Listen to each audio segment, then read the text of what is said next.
Well, good morning, everyone, and welcome to our on-call session for the quarter. I'm Sam Camarena, manager of the CSU Advancement Academy. The Academy is, of course, a very close partner with the CSU Events Professionals Network.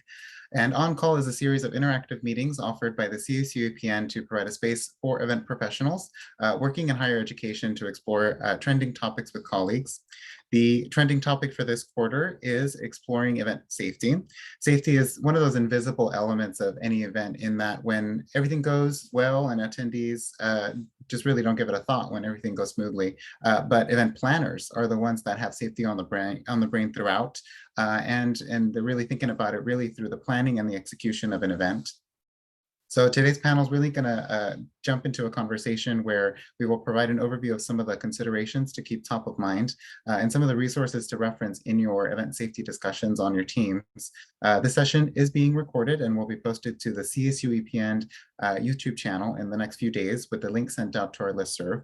It's also going to be available via our CSUEPN intranet. We'll drop the link in there to that page shortly in the chat.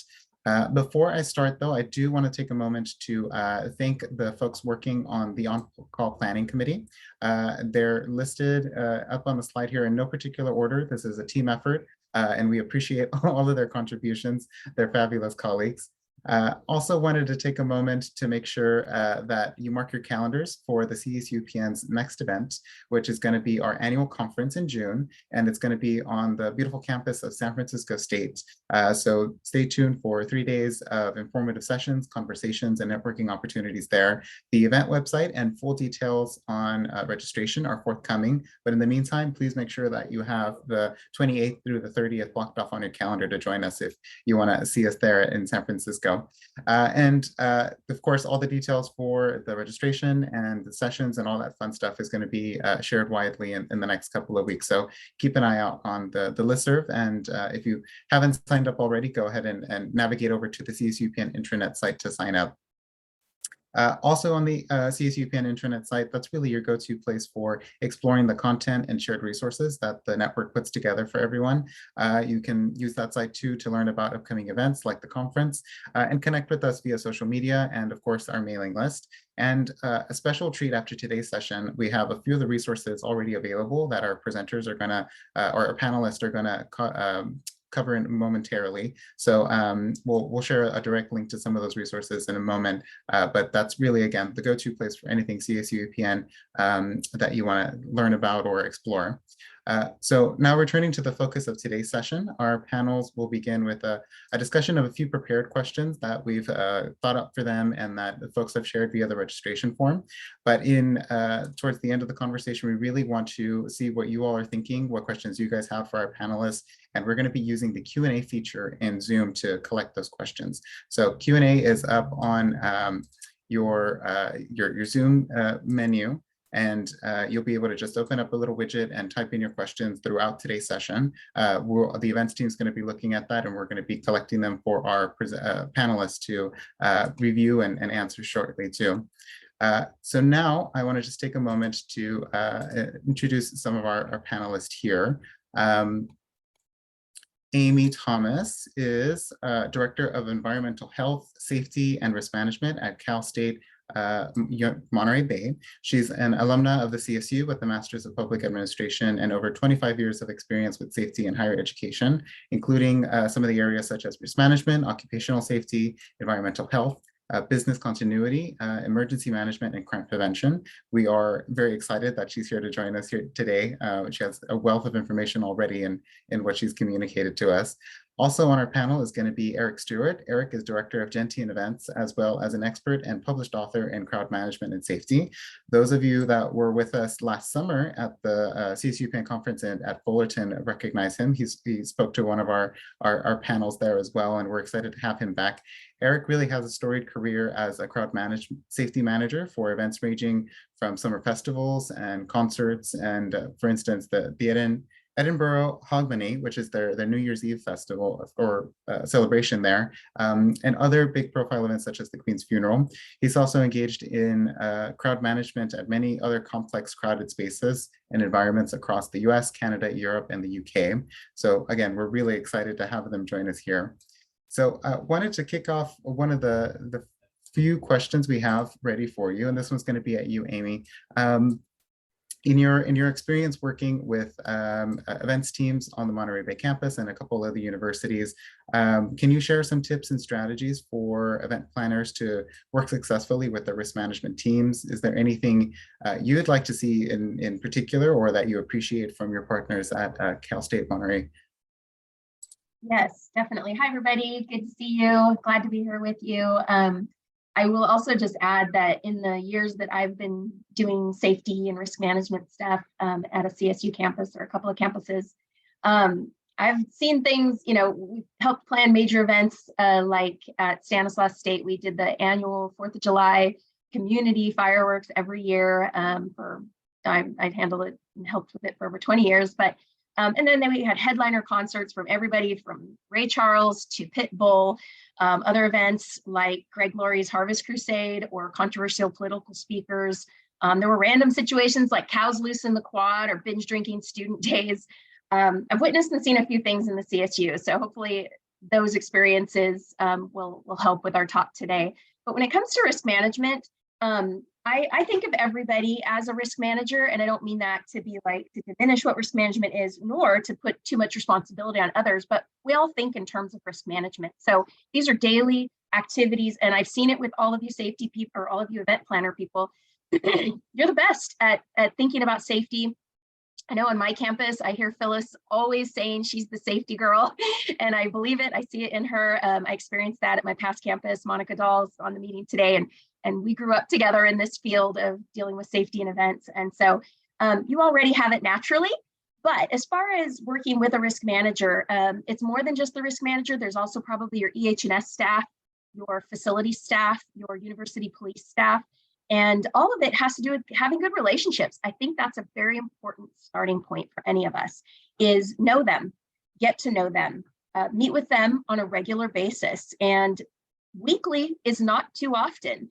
Having some sort of a group, it can be, you don't want it to get too bloated of a group, but you have probably your 10 to 12 key stakeholders on campus who are helping assess events and managing events, setting up, so you want to include your risk management people, your EH&S people, your UPD, your facilities people who are going to help you orchestrate events on campus and handle the logistics. So meeting on a regular basis with those people and getting to know them, having downtime with them. I mean, we're human. And so I don't mean you have to go out and party with them, but it does help if you just at least kind of have an understanding of where they're coming from. Risk managers are fun people, contrary to the jobs we're put in.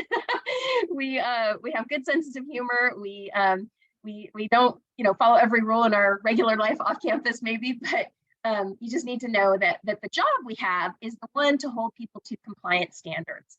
And so sometimes that will come across rigid. We're the ones who have to say this is the rule. And so respect that they have that role to kind of help the campus understand rules, regulations, standards, code, policies. But that behind that is a person who this is just happens to be their role on campus to help us all understand those things. And so once you kind of see the softer side of a risk manager, I think that helps as we all approach events. So thinking of in terms of everyone being a risk manager, know that you already do it yourself. You think about it in your personal life. We all kind of assess risk every day. And then on the jobs we all have on campuses, we are always assessing risk, any given thing. It's not always an event-related risk that we're looking into.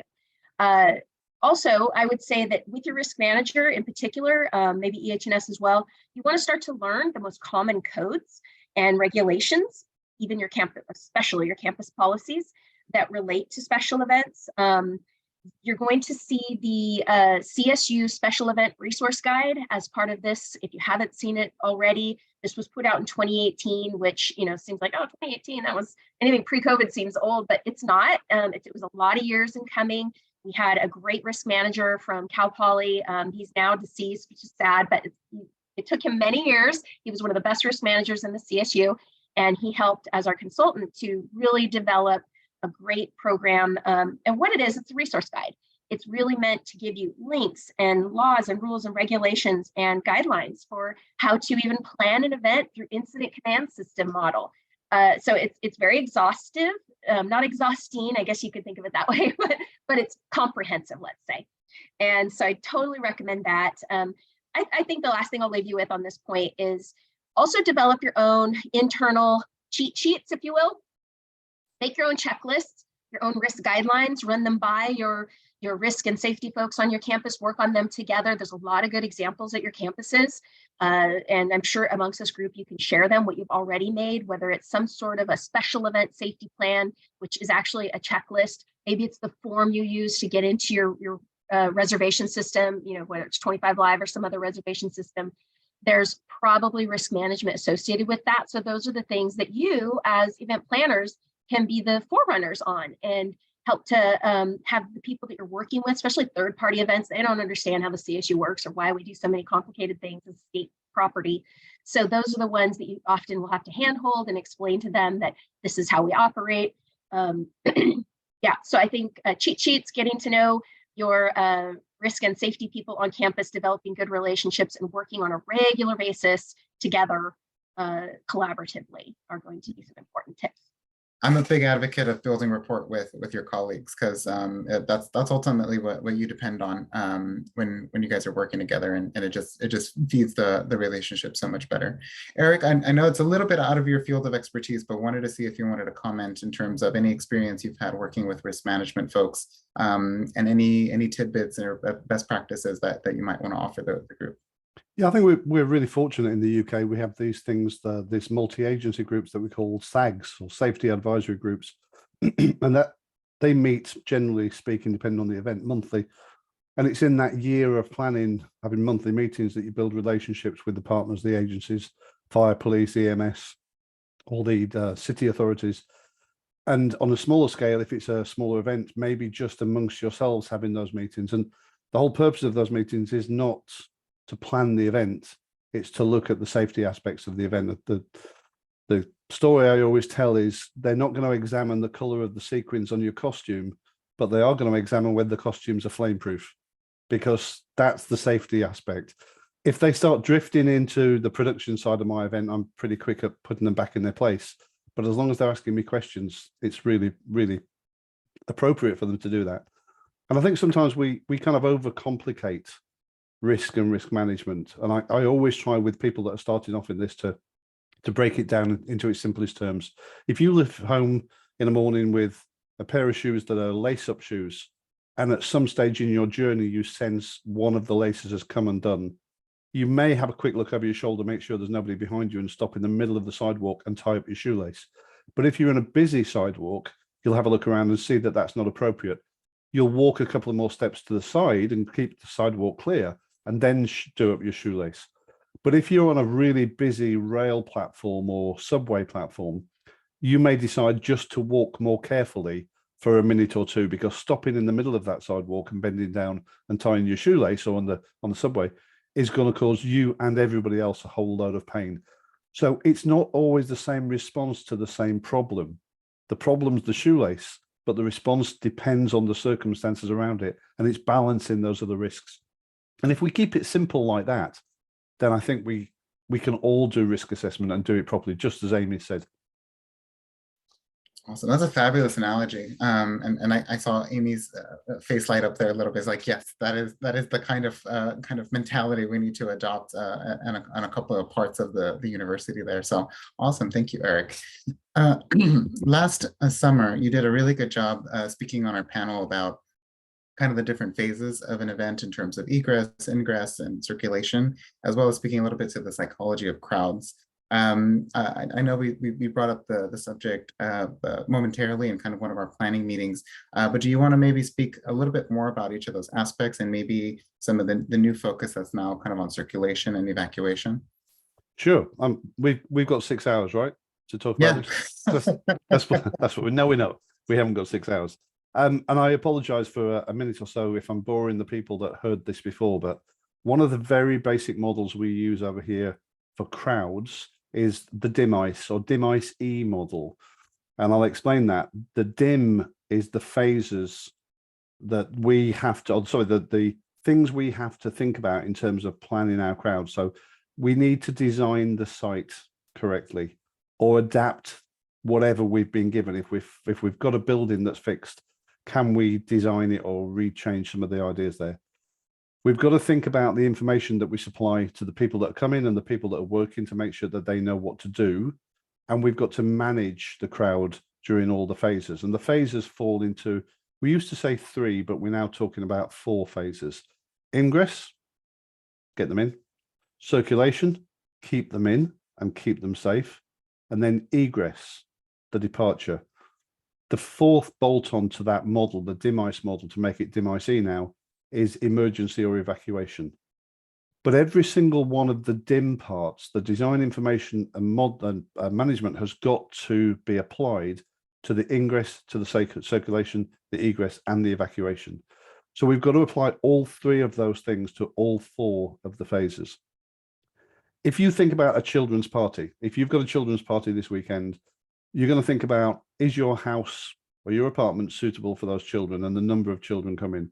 Or do you need to outsource the party to a bowling alley or to McDonald's or some other fast food company?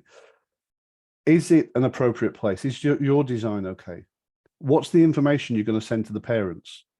Or is it going to the people that are attending the party because it's a party for 18-year-olds? You're sending it directly to them. And then who's staying in the house to manage it? Because if it's 5-year-olds or 15-year-olds, that's 2 totally different sets of circumstances. And you'll send that information and you'll manage it during the arrival phase, the ingress, whilst they're there, whilst they're having the party, and when they're leaving. You might want to make it very clear to the parents of the 5-year-olds that this is not a free day for them. You do actually expect their children to be collected sometime between 4 or 5 o'clock in the afternoon. You're not hanging on to their children till 8 o'clock at night while they have an evening out and a nice meal somewhere. If you think of it in those simplest terms, go back to the shoelace analogy. If you think of DIMICE in those simplest terms, then we can apply that to our crowd ingress and circulation and egress. As far as psychology, huge topic, and it's one that's testing us more now than it ever has. We spent in the UK, the Crowd Management Association that I chair, we spent 2 years trying to warn our government that post-COVID, things would be different and our crowds would be different. And we didn't know what that difference was going to be, but someone needed to start thinking about what crowds looked like in the post-COVID or peri-COVID period. And they are different. We've got very, very high intensity crowds, people wanting to party for the first time in 2 years. We've got very demanding crowds. We've got very strong wishes to enjoy themselves, but a very high expectation of what is going to be delivered. And the tolerance and patience for things going wrong is far shorter now than we've ever seen. So it means that people are getting grumpy, angry, and unhappy very quickly, and they're taking it out on the staff. So we're having to rewrite risk assessments. We're having to use additional staff. We're short-staffed anyway, and we've got a lot of experience lost during COVID. So we're having to rethink everything that we do. And last year was a painful year. 2022 in the UK, in terms of crowd safety, was incredibly painful. And just in December, we had a double fatality at one of our clubs in South London, a 5,000 venue in Brixton, the O2 Academy, where we had a crowd crush at the front door. Multiple reasons that I can't go into because I'm part of the investigation team, but at least 16 different causes. But one of the causes was clearly a crowd behaving in a way that really wasn't acceptable or appropriate for the circumstances there. And as a consequence of that, 2 people died, 2 young women died, and another is still in critical condition, and a 4th is very, very serious. So it's about looking at what's happening with our crowds and understanding our crowds. And I've always talked about the demographic of crowds. And I've always talked about that dirty word profiling that people get very nervous about. But it's appropriate to look at your crowd and do a profile of their demographic and try to anticipate what their behaviors are going to be. And now, what are the post-COVID behaviors going to be during the various stages of the event: ingress, circulation, egress, and evacuation?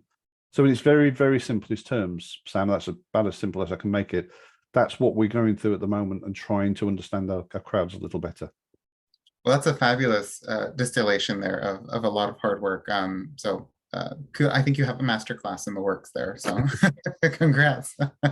At this point, I did want to bring in my co-facilitator for our panel, Jessica Rowland. She's an event specialist in the alumni relations team at Cal State Fullerton. She's also our CSUEPN co-chair of programming. And she has our next question. Yes, hi, good morning, afternoon, everyone. This is for either panelist today, Miss Amy or Mr. Eric. What are the best ways for us to kind of communicate the emergency instructions to the large crowd without kind of sounding panicked in a sense, but the best and the easiest way to kind of tell a large group of people what's happening and what they need to do? Do you want to start, Amy, or do you want me to? I will just briefly say, Yeah. what has worked at campuses is, depending on the size and scale of the event and the location, if it's outdoors versus indoors, having, recorded scripts of the information you want people to know about exit plans at the beginning. Sometimes it can be read from the stage if it's a small venue. It does help to just briefly, confidently mention that in case of emergency, our exits are at this location and that location. And to do that, run through again in a brief and confident way, so it doesn't have to sound like, either you don't want it said or you're trying to, make it not important. You don't want to cover it up or have it go too quickly. You want to just to have it brief and simple and repeated. At a commencement event, it's appropriate. You have other recorded messages going where the restrooms are and things like that. So it would be appropriate to state in that recording where emergency exits are. Say it in different languages if you know, again, to Eric's point, know your audience, know who's attending, what the demographic is. So what languages would you need to say it in? I know at commencements I've been involved in over the umpteen years is you might need 4 or 5 languages just because you know your audience at that event. So, but having it simple, not too complicated, having good signage, big, large signage, having graphic signage, so where ADA accessible evacuation exits are or regular exits are. All of those kind of pictorial, bright, follow normal standards for them. Should they be a certain color? Don't just use your school colors. That could confuse people if it's yellow, which may not be a good color from an ADA perspective. So be aware of what is the norm for your campus, but also for ADA legal requirements. And then certainly from a fire marshal perspective, I know that Eric's going to give us some good info about that too, but I would say they have specific requirements in California for exiting, and the width of exit space and what your main entrance should be 50% of your exit space, because most people will try to exit from the way they came in. And if you have exits that are down a slope or not easily viewable, you have to mention those kind of things, that there are additional exits to the rear, down that hill. I'm thinking of, outdoor venues where you're not always able to see even the signage. So do you need wayfinding signage that will say exit and an arrow to point people on to exits? If it's indoors, what's the lighting like? Is there emergency lighting that will also help them? And maybe mention those things. So signage goes a long way, and then some kind of simple, direct, recorded message or stated from a stage or a microphone. Those have been very effective. And the stated message, I think the tone, the perfect tone is like the flight attendant at the beginning of each flight. They're direct, they're to the point, they have your attention, but they very quickly get out of the way so that the plane can take off. So super. Eric, any thoughts to add on to that in terms of emergency exits? Yeah, I mean, the flight attendant analogy is absolutely perfect, because the best flight attendant is the one who is telling you it like it is, and in a way that they're not messing around. And it does always surprise me that before we fly in an aeroplane, we have to be told where the exits are. But before we sit in a box that might catch fire, nobody bothers telling us the ways that we might get out. By law, for me, any premises that has entertainment should be instructed to have an evacuation plan that is explained to the public in its simplest terms. In terms of messaging, the one thing we know about human beings above anything else is, and when it comes to fear, our greatest fear is of the unknown. If you wake up in the night, it's pitch black, your main sense of sight has been taken away from you, and you've heard a noise and you can't rationalize and explain what that noise is really quickly.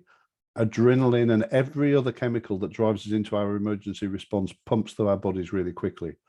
So what we need to do as quickly as possible is get good information to the crowds, good, accurate information. I don't like the phrase panic as it's used in the media, because the media misuse it and abuse it all the time. Panic is sometimes interpreted when people are actually carrying out really good emergency behaviors. So running away from a man with a gun and potentially screaming to other people to get out of the way, A, so you can escape, but so can they are. That's not a sign of panic. That's a very good natural instinct to protect me, the individual, and my herd around me, that there is danger behind me and I'm running away from it. If I live in the US or if I'm working in the US, with the number of mass shootings that have taken place already this year, if I'm walking down the street and a barricade falls over and bangs into 2 or 3 things on the way down, and I hear 3 sudden bangs, I'm going to be very, very alert to the possibility that that is a firearms discharge and I might be in serious trouble. But if someone can point behind me and say, hey, look, the barricade just fell over, immediately I can come down from that emergency response. So if we're in a venue that we need to evacuate, and we do need to evacuate it urgently, we do have to overcome this sense of apathy sometimes that people live in, that things like this never happen to me. But we've got to do it in a way that's live, that's valid, that's accurate, and gives them exactly the information that they need. I quite often find we need to leave the building as a matter of urgency because of an incident quite frustrating, because I don't know where the incident is. So I don't know which exit to take. You haven't told me that. If we have a problem on the stage and we have a speaker that's smoking, it's obvious to everybody where the problem is. But if there's something backstage that's happened, I'd rather you told me we've got a problem backstage and we can't control it at the moment. Can you please leave as quickly and quietly as you can via the front of the building or via the side doors? You've told me exactly what you need me to do. And I trust you because you're the people in charge here. I'm looking to you for leadership, and the information you give me, I should be able to rely on. But if you just tell me I need to leave the building without an explanation, I'm going to question that both to you and in my own mind. So I think it's very much about the messaging. It's very much how we push that message out and the level of detail that we can afford safely to give to people to stimulate emergency behaviors without stimulating the panic reaction that the media talk about. I would Thank add you. one more thing about practice. So at the CSU campuses, you have emergency managers. You usually have at least one person who's assigned to that role.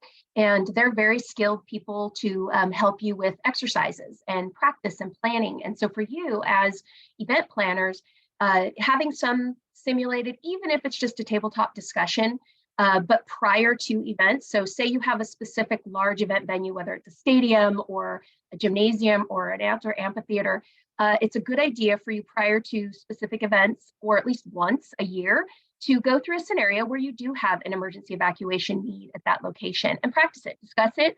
You could do physical practice of it.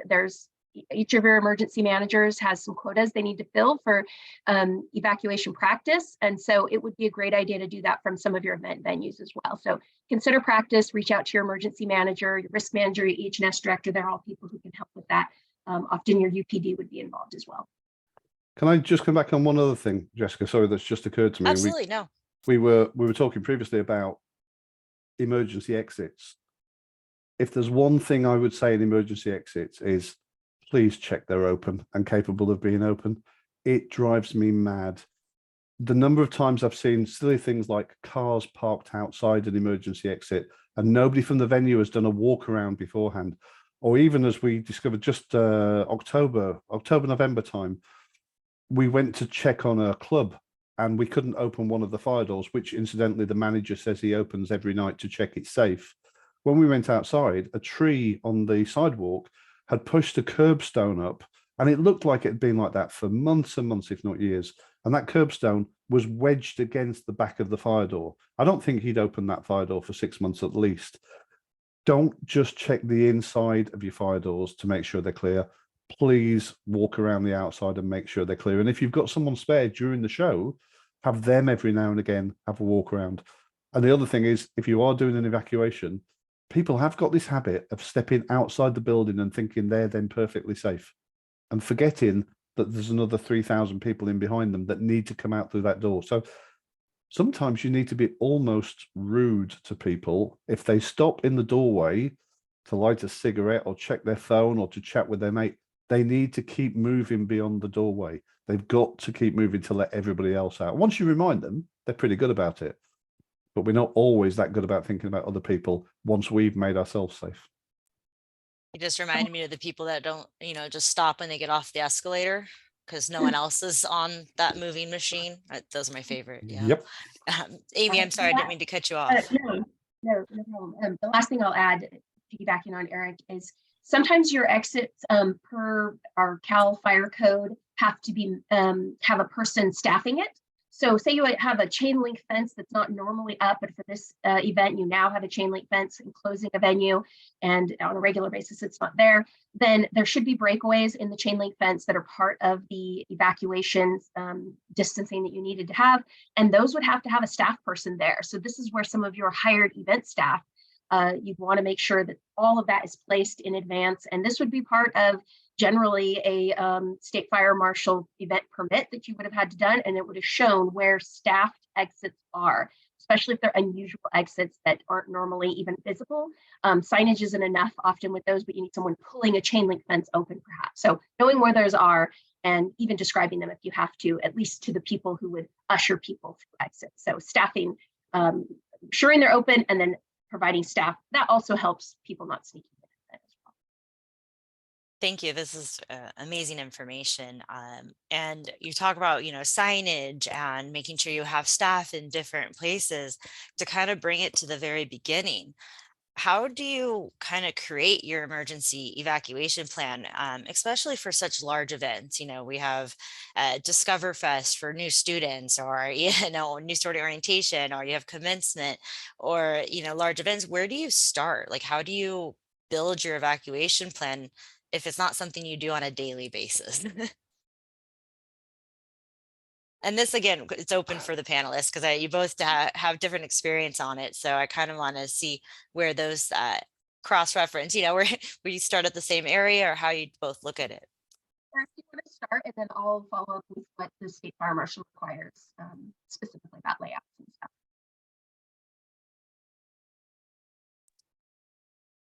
I didn't quite catch what Amy said there. Oh, Sorry, it broke a little to me. Sorry, I was suggesting that maybe if you want to start broadly, and then I can speak more specifically about what the California State Fire Marshal requires. Sure, yeah, absolutely. And I think just to turn the question on its head, it's not where do you start, it's where do you finish. You start by thinking, what am I planning for? What are the things that might go wrong? And you can't plan for everything because it's typical that you plan for 25 different eventualities, but it's the 26th one that you didn't think of. So you've got to talk in general terms. What am I thinking of? And if I've got a broad site, a large open site, multi-entertainments taking place, different things all over the site. If I was on a university campus and there was things taking place all over, I probably wouldn't be thinking very early on about a full site evacuation. I'd be thinking about moving people from one part of the site to another. If you're thinking about a terrorist attack, if you're thinking about a firearms attack, if you're thinking about an explosion, you probably don't need to worry too much about it, although that sounds ironic, because the crowd will evacuate itself pretty damn quickly, and nothing you do will control the direction in which it flows. It will run away from the immediate danger and take as many people as it can with it. You've got to think about what comes next. But flexibility is the key. Having a good plan for all the things that might happen, or at least most of the things that might happen. And when you're thinking, okay, so we've got an ice cream truck on site. What happens if that ice cream truck or the burger stall or the hot dog stall catches fire? You can't have one plan for that, because when you're planning 6 months out, you don't know which way the smoke's going to blow. So if your evacuation route takes you in one direction because the prevailing wind in your state or your city happens to come from the west or southwest, so you think, great, we'll send them north or south. But that day, the wind happens to be coming from the north or south. You've got to have alternative plans. And that's why your risk assessment in terms of evacuation planning and emergencies finishes when everybody's gone home, not when the show starts. So that broad brush that says, tell me all the things that might go wrong, reasonably foreseeable, not ridiculous things. If you're planning for a 757 crashing on your site, you're probably going a little bit too far, unless your campus is on the end of a runway, of course, in which case you might then want to have a plan for the 757. But what are the things that go wrong on event sites and at campuses everywhere else? But don't get sucked. And here's a real danger. There is a risk that we get sucked into what we tend to refer as recency bias. Whatever the last big thing that went wrong was, especially if it's in a similar setting to what we're planning, we tend to focus on that. So at the moment in the UK, we're looking at Brixton and the crowd crush. Last year, we were looking at the soccer stadium crowds and the rowdy behavior and drugs and alcohol. This summer, no doubt, at some stage, an inflatable, bouncy children's castle will blow away and someone will be hurt. And for the next month or 6 weeks or 2 months, that's all people think about. That's the main focus. As risk managers, we can't do that. We've got to think of all the things that are happening all over to other people as well, and then start deciding how much of that risk is possibly going to happen to us. So that would be my starting point. Don't fix anything. If you start fixing things straight away, you get lost. Just think of all the things that could go wrong and make a list. Sit in a room with half a dozen people and shout at each other and joke and say, well, what if, and what if? Yeah, but what if a train did come off the tracks 3 miles away? Would that affect us? Make it into a game. It's a bit of a sick game sometimes, but that's the way we play it. We just throw ideas at each other and say, yeah, but what if, what would we do if? That's always my starting point. No, that's a good starting point. I think we're event planners and disaster advisor planners as well at the same time, because you do have to plan your event and then rip it apart with everything that could go wrong. So Yep. Thank you. Amy, thank you. Okay, yeah, thank you for that, Eric. And specifically in the CSU, since we are state property, we do have to abide by the Office of the State Fire Marshal, and they have some pretty specific plans that they require to see. So it's not for every single event. So say you're just having a small event with 20 people and, you know, dinner or party or reception or something. It wouldn't be for that unless you're doing that in a very unusual place on campus. Some, you know, you're fencing it in, you're having alcohol. There could be some small events that would require some fire marshal permit planning. But the primary thing they're going to ask for at the beginning is a layout. And that's what I also would want to see as the risk manager for EH&S for safety. I want to see, show me the layout of what you're planning and thinking. And that's our starting point, because from that, we'll do the things that Eric said and start to plot and plan where would people go? Where would they escape to? Where would they evacuate to? What is there going to be a fence line? Will it be enclosed? Will it not? Is this an unusual use of an indoor space? Is this an unusual use of an outdoor space? By unusual, I mean, was it designed for that or not? So if it's a stadium and you're having a football game at a football stadium, that's a normal use of that stadium. And you may not need to have a new layout associated with it, unless now you're doing a concert on the grass in the stadium. That would be an unusual use of a sports stadium. So you have to think about the venue and then have a good layout, and that's where you can start to plot and plan. And that is going to be a requirement when you have your, it depends on your campus. Sometimes it's going to be maybe your risk and EH&S people submitting it. Often it's your facilities people, your if you have an inspector of record, a fire marshal on your campus, those are the people who communicate and relate with the Office of the State Fire Marshal, with a Deputy State Fire Marshal. They might be the ones to submit on the online system called GovModus, where they have to submit all of the layouts, all of the paperwork. They want to know special risks, whether it's the size of the audience, whether there are who's attending, is it enclosed, is there alcohol, what are the special risks unique to that event, and they would have to be diagrammed. They want to know, where are fire extinguishers? Where are the exits? What are the distance of the exits? There's a formula that has to be used. So you really often need your planning people in facilities. They should be at the table for these discussions, because at least in the campuses I've been at in the CSU, those are the people who end up being the person submitting it to the fire marshal. But there were years ago when I was the one submitting it to the fire marshal. So for 4th of July or major community events, I had the layout and would work with the fire marshal directly on that. So be cognizant that there probably is a process on your campus for starting with a layout, a diagram, a map. It can be as complicated as a GIS map. It could be as complicated as some kind of, I'm forgetting the word, but the one that is about drafting and making a true diagram to scale. of event locations and layouts of your buildings and your venues. So that might need to be included if you're doing a larger scale event. So please be aware that there's someone on your campus who needs to work with you to be responsible for that. I have a feeling most of you on this call are aware of that, but it can't be said enough that a diagram or a layout is a good starting point. And on the off chance that we don't know who that person is on campus, would you recommend starting with your risk management office? Your risk management office is always, risk management's always a good place to start to ask questions because they can direct you places. They may not be the experts in the thing you're asking about, but we often are go-to people for who on campus does what. And so I totally recommend that. Same with your EH&S people. We're just well-versed in who the people are who are responsible for different things. We're the code compliance people, so we're going to know who's responsible so that we can quickly push towards them the responsibilities that they may have or need to comply with. So that's a good starting point. Super. Our next question, which we kind of veered into already, is trying to see if we have any resources that we can offer event planners to check or learn fire marshal codes. Amy, it sounds like we've kind of veered in there already, but any other additional thoughts to share? Yes, there's actually a few hot topics that over the last decade keep swirling around. So there are some good resources. The Office of the State Fire Marshal has done better in the last 10 years to create, they have a special event codes trifold brochure, which is one of the resources I've given you, Sam, and your folks to make available to this group.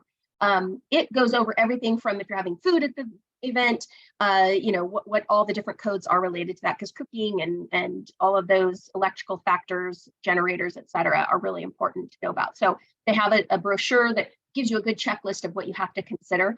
And then, as I already mentioned, the GovMotus, GovMotus, GovMotus, that is the special event permit planning process website that someone on your campus is responsible to submit those when they're larger scale events, unusual use of your building or your space, large audience events. So that's another resource that you should, even if you're not the one to submit it, it's good for you to kind of ask around and find out what is on that list that has to be submitted, and a layout will be one of the items, but also nuance the who, what, where, when, why. So some hot topics are tents, and anytime you're using event venue tents, whether they're fully enclosed, meaning having sides and walls to them, obviously a roof, they have to be held down from wind. Are you going to cook inside of them? Are you going to have any heating elements near or inside of them? All of that is within the California Fire Code. And so it's very specific and somewhat complicated to navigate. So your campuses are struggling with this. I say yours just because we do too here, but on, I think, a smaller scale to some of your bigger campuses. I know that Fresno State has really had some hard times with the local fire marshal because they're regional. We have a state fire marshal's office, and then each of our campuses has CSU chancellor's office fire personnel that help us through these to navigate these rules. And then there's actual Cal Code, Cal Office of Emergency Services and Cal Fire officers who come to our campuses to inspect these events or on site when an event occurs. I spent many a 4th of July, joined at the hip with the state fire marshal during fireworks displays. And so they're going to be there, and they're going to be directing you as the person to say something about it. Not always use the event planner, but someone on your campus has to join with them to deal with compliance in the moment. So tents, you need to be looking out for them. I can't go into all the details about that now, but there's definitely continual guidance, and it keeps changing and it gets more complicated. So if you're going to have large event tents, even just 10 by 10 pop-ups have a rule. They have to be staked down. They have to have weighted down from wind. I live in an area here on the Monterey Bay that we have a lot of wind. And so that's important to us. And we want to follow that. Also catering, cooking, the use of sterno. Again, not enough time to go into it all right now, but that's a hot topic you need to look into. Sterno is forbidden from the state fire marshal's office, the use of it, but it happens to be a very common use for catering and heating elements. So you want to understand what the requirements are. Some of our campuses, we either manage dining ourselves and have it internal, or you have a third-party contractor who is your dining vendor. And so you need to understand that with events. And then AB 1775. This one has to do with the setup and tearing down of live events. There's a good a notice that just came out just this week from the system-wide risk manager, Zachary Gifford, and I'll make sure that Sam has that to share with all of you. where he's just clarifying, again, in AB 1775 here in California, it's stating that third-party vendors that we hire to help us set up staging and event planning, they have to comply with a specific new certification for being a stage designer, stage setup. And so it may not be that all of our state employees have to have that training, but certainly our contractors do. So now in your contracts, these third parties that you're hiring to come set up a big tent or a stage for a major concert or your commencement's coming up, you want to be aware of what AB 1775 is and who has to be trained. And that's not because you have to implement this as the event planners, but the more knowledge that you have, you can then work with your facilities folks to make sure that that's being done, or your contracting folks. Because generally you're the front line if it's a major event that your area is responsible for. So you want to have good knowledge about that. Super. Yeah, no, and it's definitely is I think I made the analogy before, a bit of a marble cake of regulations and rules where it's the different entities, different levels kind of over each other, and you really just kind of have to find your spot in that marble cake and learn your rules. But these are fabulous insights there too. And Tracy in the chat has let us know that there might be a new trifold document out there that we might want to check out. Perfect. And I'm sure it's probably from the office of the State Office of Fire Marshal. So if you're not familiar with that site, now's the time to kind of learn it front to back and keep that handy for your event planning discussions. I know it's a different country, different region altogether, Eric, but any thoughts, any insights from your end in terms of fire safety from the UK or the Commonwealth nations you've worked with? Yeah, things are pretty different over here in many ways. Unfortunately, and I say unfortunately, our fire teams, our fire officers are a little too relaxed. One of our big problems in the UK historically with events has been crowd crushes and multiple fatalities. So they're very focused on that. But we've had a lot less problems compared to the US with nightclubs and venue fires and major fires inside warehouses and such like. So I understand why your fire marshals are so strict, and quite right. I wish ours in some ways were more strict. The only trouble is when our fire marshals, when our fire officers get involved, is the only thing they are thinking of is evacuation from a fire. They think about virtually nothing else. So if I put 50 exits on every single building, then I can put 10,000 people in there. But the building might only be safe to hold 3,000 people. But as far as the fire marshal's concerned, that's fine. You can put 10,000 in there because you can evacuate them all, even if they're all going to get squished like sardines when they're inside. So we have different issues here, and we have some challenges to overcome with our understanding. And one of our biggest problems at the moment is so many people transitioned in their roles during COVID, and new people came in and haven't got the experience of working in the fire role on event sites, that we're actually finding we're having to educate them. We're having to teach them what their job should be. And sometimes we're actually telling them to be harder on us and to ask us more difficult questions because they're just not doing their job effectively. So it is different over here, but similar challenges in many ways.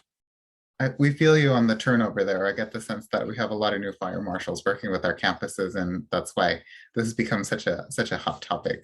Yeah, and it's police and city officials. There's that 2-year void, and the churn in those roles has been enormous. Yeah, I want to bring back Jessica to ask our next question. Yeah, and something that we do have in common, whether you're overseas or here, is our lovely weather. And sometimes it gets super hot here when we're trying to do summertime events, or, in a wintertime, it could be freezing in places. Well, freezing to Californians, I should say. But can you kind of offer any tips, and this is again open to both Amy and Eric, on how to mitigate or plan for that mid-heat day, where it's just super hot, middle of commencement, you have people passing out in robes everywhere, or freezing cold, just how to kind of better plan for those aspects of an event. I'll start and say that after 25 years in the Central Valley, this is a constant problem that we have to manage because some of our best weather is when it's hot. And so during the summer, people want to use our campus for a lot of different events. And then, of course, we have our commencement and other sporting events and things that are outdoors. There are regulations in the state of California for heat illness awareness and prevention. So first off, you as employees and probably supervisors of a staff that help with your event planning, you all need to be complying with the training that's required so that everyone's aware of the signs and signals of heat illness. And then the three basics are shade, water, and rest, or water, shade, and rest, whatever order you want to say them in. And so you have to provide that. We as employers, we as the event venue have to provide shade, water, and rest to our employees minimally. But then you have these large events where you want to make those things available for your guests as well. So often having in your hot communities along the Central Valley, or really a lot of places in California at any of our campuses, having an indoor air-conditioned option for some of your major events where you're going to have vulnerable populations. Commencement is one of those important events where you're going to have grandma and a newborn baby at the same event. And so you might need an indoor air-conditioned option. Encouraging people to stream live for certain events if the weather changes and you know now it's going to be exceptionally bad and hot. Definitely changing the times of your events. Working in the Central Valley at Stanislaus State, we had our commencement events as early as 7:30 in the morning and as late as 6 or 7 at night. Thankfully, during the summer, you have longer daylight hours, so you can, have a successful event, but you may need lighting. And then that increases the electrical standards, the generator standards, and things that you need. But you have to plan to not have an event right in the middle of the day. Same thing if you have renters or third parties or your own sporting events that are happening in the day, you might have to alter those. I think of summertime might be the time that there are, sport camps happening, or it could be anything from a cheerleading camp to a football preseason camp that's either a renter or your own athletes or your band.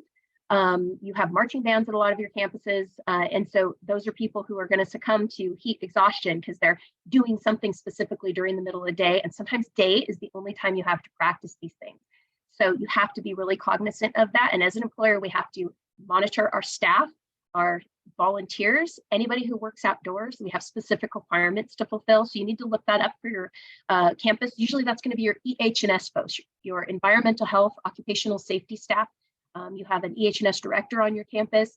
They're going to be the ones to advise you as event planners about the requirements. Having free drinking water, I know this may not be a sustainable thing to have water bottles, but having some way that there's water and shade available at your events for your audience, making sure it's free so that it's not something that they withhold getting or purchasing for themselves, making sure that if it's not a bottle of water, that there's a water source that people could go and get cups of water or something that they could that could help them to cool down. Again, knowing the signs and symptoms of heat illness. So having first aid on site for some of your large events, say it's a concert, maybe the concert starts in the evening or late afternoon, you might need to have ambulance on standby. If it's a sporting event, certainly having ambulance on standby, specifically looking for heat illness issues and having the materials to help for heat illness. So definitely shade at your first aid station, and then having places for people to sit, having water, ice, things that will cool them down quickly. And then again, the California standards for heat illness prevention is something you should be aware of as an event planner. And then, as I mentioned, reach out to your EH&S folks for the requirements. Consider altering the times of your events as well in those areas. Eric, any thoughts to add on there? No, and it's in fairness, it's a new challenge for us. It's not normally that hot in England. And in the north of England, where I'm based most of the time, it's very rarely that hot. But the interesting thing is that our meteorological office in 2020 did a mock-up weather forecast for what they thought they would be saying in 2050 of continued midsummer days in excess of 101 or 102 degrees. And they actually used those slides in real time in 2022 for the first time. So what they thought might come in 30 years came within 2. And it was the things that were catching us out were people trying to work with metal structures, the heat of which scaffolding and fencing and stage structures, and the public leaning against metal structures without thinking about it. Now, if you're in an environment as you are, where people are used to that every summer, that might be something less of a problem. But for us, it was a real challenge. But it's about those 3 things, and it doesn't matter where you are in the world, gravity is the same everywhere, and so are the principles of protecting people from heat. It's about the provision of water, which in the UK, if you are providing alcohol on an event site, there is a legal requirement that you must provide water, free fresh running water on the event site. And as a second choice, you can provide free bottled water, but you can't charge for the water unless it's a special brand, but you must have that free availability. But it's about the water, shade and rest. And the biggest drain, an unexpected drain on resource this year in the UK for us were those large stretched canopy type tents that are just a cover, some of them in kind of a camouflage pattern. So they give you partial shade. And in June, July and August this year, you could not get those in the UK. It's a source of huge investment for some companies. They've gone out and spent tens of thousands of pounds this winter on those shaded canopies. And I'll guarantee it's probably going to rain all summer in the UK, because that's what normally happens the year after a really hot event.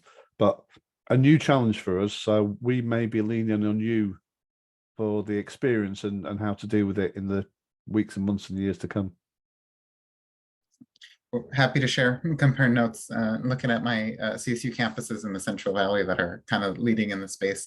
In the last few minutes we have together, wanted to put it to Amy and Eric to see if there were any additional training or resources or certifications that trainers could explore for either risk management or crowd management. I know there's a lot of kind of these little 2-hour online tutorials in crowd management, and I know Eric has some strong feelings in terms of whether those are actually crowd management or just kind of evacuating burning buildings 101. But wanted to put it to, we can start with Eric in terms of resources that folks can look into if they want to learn more. Yeah, I've done my 1995 2-hour online course to make me a crowd manager in Florida. There's nothing wrong with the course. It's just mistitled. It doesn't make you a crowd manager. It gives you the basic principles of how to evacuate a building and understanding what might go wrong. I don't say don't do the course. In fact, legally in some states, to be in any role, you have to have done that course. But it's not a crowd management course, and it will not make you into a crowd manager. I think in terms of resource, there's a lot. I mean, in the US now, you have the event safety guide, which hopefully you can see there. That was written by the ESA, the Event Safety Alliance, that I've been supporting for 7 years. That is a paper copy, a paper book, which is probably now 8 years out of date. I think 7 or 8 years out of date, but they're just starting the rewrite in terms of that. It's based on our purple guide in the UK, but the Event Safety Guide is a really useful resource, and I've supplied Sam the link to the Event Safety Alliance website. But they also do a ton of free webinars, as we do in the UK in terms of events and safety. And I think one of the best ways to get educated free on event and crowd safety is follow the Event Safety Alliance, follow the United Kingdom Crowd Management Association, the Global Crowd Management Alliance, follow me because I share all of those links. Just follow anybody that's working in that field, that's doing the on-site practical application and the education side. And I know we've talked, I will be back over this year to do my 2-day basic crowd management course. And it is basic. Even a full 2 days in class, I still consider to be quite basic, but it will show the basic principles that you need to understand. And we'll try and sort out some dates when we can come over and do that. Or if that's not possible, we'll try and do some online stuff. But just following some of these organizations on LinkedIn or other social media. Last night, we had a 90-minute conversation online just about changing crowd behaviors, which will be available in a few days via the UK CMA, the Crowd Management Association website. So there's a really good free resource if you just follow the right companies, the right organizations, and the right people. It won't give you California specific, it won't give you US specific, but it will give you the general principles. And you know, that phrase I used earlier, gravity is the same everywhere. People die the same everywhere. It's the same causes of death when crowds go wrong. There's only a couple of ways you're going to die in a crowd, and it doesn't matter whether you're in Guatemala, North America, India, Pakistan, or England. You're going to get killed in one of 2 or 3 ways. So if you understand that, A, for your own safety, but B, for the safety of your crowd, you can avoid it. And the way to avoid it is by learning, and the way to learn free is to follow some of those links online and get those free top-up sessions. I'll just finish and affirm what Eric's saying is joining different associations. So associations you may not be aware of that you should or could be a member of are the URMIA, which is University Risk Management and Insurance Association. That is a great risk management organization and association that most of your risk managers at your campuses are members of. And it's a great resource. It has tons of event guidance for risk assessment, risk management, response, insurance. And then also the Public Agency Risk Management Association called PARMA, Public Agency Risk Management Association, another good resource that has good materials, high quality materials. It's national. And then SHEMA, which you pronounce it SHEMA, but it's the Campus Safety Health Emergency Management Association.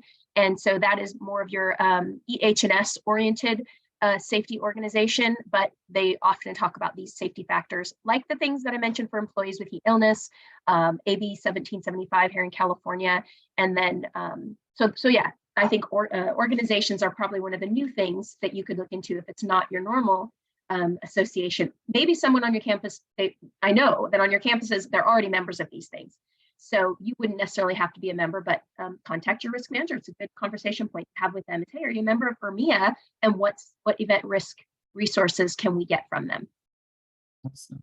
Thank you, Amy. And I did just want to tease, we have started the conversation with Eric about the CSUEPN hosting one of his training sessions. So stay tuned for that. Eric, Amy, if you guys are comfortable, you guys are welcome to drop in your contact information into the chat for anybody to follow up with questions. We had, I think, a very tuned in group. So I want to thank everybody for logging on today. Just a reminder to check out our CSUEPN intranet. That's going to have the recording shortly. It's going to have the links, some of the links that Amy shared already. And then there's going to be more links based on what the conversations we just had right now in the next couple of days. And then the recording for this session will be emailed out to the CSUEPN listserv. So when you're already on the intranet, go ahead and sign up for that listserv if you're not on there already. And thank you all so much for logging on, and really the best of luck in your really important work for the university. Stay safe. Bye, everyone.